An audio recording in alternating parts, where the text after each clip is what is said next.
Pendidikan adalah tempat persemaian benih-benih kebudayaan dalam masyarakat. Untuk menciptakan manusia Indonesia yang beradab, maka pendidikan menjadi salah satu kunci utama untuk mencapainya. Pendidikan dapat menjadi ruang berlatih dan bertumbuhnya nilai-nilai kemanusiaan yang dapat diteruskan atau diwariskan. Dalam proses menuntun, anak diberi kebebasan. Namun, pendidik sebagai pamong dalam memberi tuntunan dan arahan agar anak tidak kehilangan arah dan membahayakan dirinya.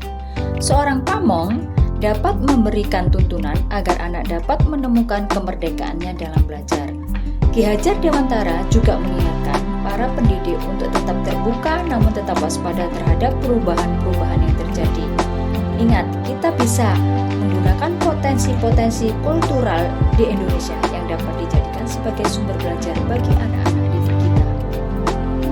Bila melihat dari kodrat zaman, pendidikan saat ini menekankan pada kemampuan anak untuk memiliki keterampilan abad 21.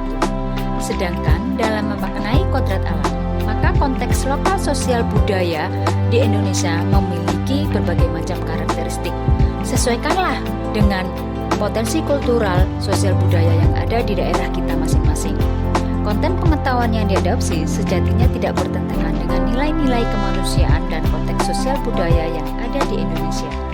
Ki Hajar Dewantara menegaskan, didiklah anak-anak dengan cara yang sesuai dengan tuntutan alam dan zamannya sendiri. Hal yang terpenting dalam pendidikan anak kita adalah memberikan pendidikan akhlak atau budi pekerti. Peran orang tua, peran guru, dan peran masyarakat ketika di lingkungan sekitarnya sangat penting untuk mendidik atau dijadikan teladan ataupun panutan dalam melakukan sikap-sikap terpuji.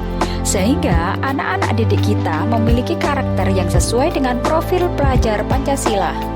Trilogi pendidikan atau semboyan pendidikan, Ingarso Suntulodo, para pendidik harus senantiasa mengupayakan bimbingan kepada para siswanya untuk menjadi seorang pemimpin yang dapat memberikan teladan dan menjadi panutan.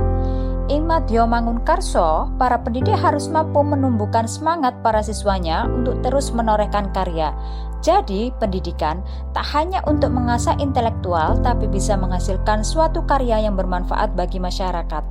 Tutwuri Handayani, para pendidik harus bisa memberikan dukungan atau arahan kepada seluruh siswanya. Asas Trikon dikenalkan oleh Bapak Pendidikan untuk mengembangkan sekolah atau bahkan proses pendidikan di ruang kelas secara efektif. Kontinu, pengembangan dilakukan secara terus-menerus berkesinambungan dengan perencanaan yang baik. Konvergen dalam pembelajaran dapat mengambil dari berbagai sumber di luar yang kemudian kita adopsi, disesuaikan dengan kebutuhan anak didik kita. Konsentris, pengembangan pendidikan yang dilakukan harus tetap berdasarkan kepribadian kita sendiri. Meskipun Ki Hajar Dewantara menganjurkan kita untuk mempelajari kemajuan bangsa lain, namun tetap semua itu ditempatkan secara konsentris dengan karakter budaya sebagai pusatnya.